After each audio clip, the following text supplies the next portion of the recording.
seronok dengan versi I yang sekarang juga.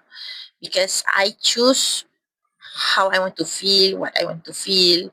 Akan ada perasaan yang kita akan rasa datang sendiri kan, sebab perasaan tu kita boleh kawal kan. Tapi kita boleh kawal diri kita juga, kita boleh kawal cara kita terima juga.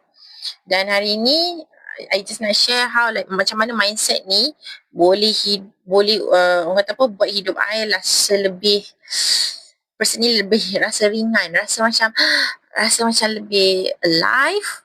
Walaupun realitinya tak banyak pun perubahan tu, tapi I think that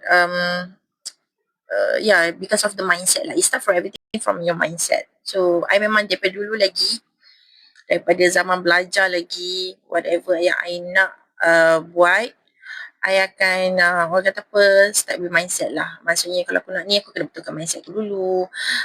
Kan kalau I nak orang kata apa, if kita nak something yang baik, kita attitude kena baik dulu. So bila mindset kita baik, the attitude kita pun akan follow lah, insyaAllah.